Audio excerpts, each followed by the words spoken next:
little bit more analysis on this. I'm pleased to say we have Mustafa Barghouti, who is the Secretary General of the political party, the Palestinian National Initiative, and he's joining us now from Ramallah in the occupied West Bank. Mustafa, a really critical week as we've been hearing. We know nearly 40,000 Palestinians have been killed in this conflict. Gaza is, for lack of a better word, in ruins. Some people might ask, given the situation, shouldn't Hamas just agree to a ceasefire? And if Israel is adding further conditions, so be it. The devastation is enough. They should just agree anyway. Thank you. Well, first of all, the number of Palestinians killed is not 40,000, but 50,000.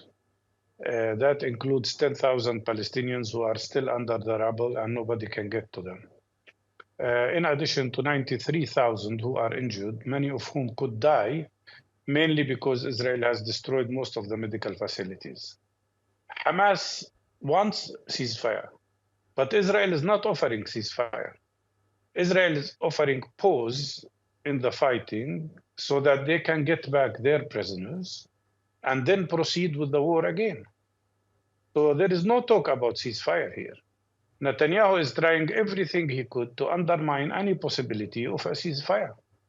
He talks and declares every day. He's not hiding it. He keeps saying, I want to continue the war, I want to continue the war, even if after I get the prisoners. So the problem here is not on Hamas' side, it is on Israel's side. And I think Hamas and other Palestinian groups have shown extreme flexibility, accepting the offer that was made by President Biden, who claimed that the offer was Israeli, coming from Netanyahu himself, to discover later that Netanyahu is undermining his own proposal. So in reality here, we see an Israeli government committing crimes one after the other. We just have seen videos of the Israeli army using injured Palestinians and children as human shields to search tunnels and other places. It's a war criminal, it's a government of war criminals, and they couldn't have gone so far if it wasn't for the support of the United States. Do you think Iran and Hezbollah should hold off on any retaliatory attacks until we get a proper sense of where this round of talks is going? I know you've presented a little bit of a pessimistic view of these talks, but do you think Iran and Hezbollah should just wait for the time being so that we can see whether we might be any closer to some kind of agreement? I think they can wait, and probably they will. And they declared very clearly, both Hezbollah and Iran, as well as Yemen, and maybe some groups in Iraq, that their intention is not to continue the fighting, but their goal is to have complete ceasefire in Gaza and the stop of the Israeli aggression on the civilian population there. And they declared if Israel agrees to ceasefire and stops the war on Gaza, then they don't need even to retaliate. I think that's the real picture. And the Israelis know that. But the Israelis want not only to continue the war on Gaza. I think Netanyahu is dreaming of even a regional war and hoping that he could drag the United States to attack even Iran and create a horrible, terrible situation for all the peoples of the region.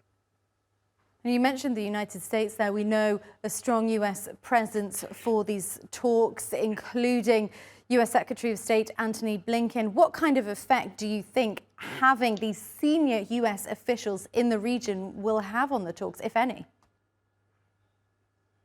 I'm not sure that Blinken in particular is interested in having a deal. His history during this whole crisis has not been really positive.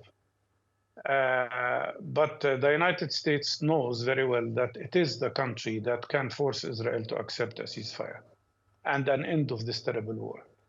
And I don't know how many thousands of Palestinian children should die before the United States administration admits that it should pressure Israel to stop this terrible war. If they want, they can. All they need to say to Netanyahu is that we will suspend all supplies of military weapons to Israel unless Israel accepts a ceasefire. And that would be for the sake of all peoples in the region. Otherwise, so many people will suffer on all sides. All right, Mustafa Barghouti from Ramallah in the occupied West Bank. Many thanks for joining us on the NewsHour today. Thank you.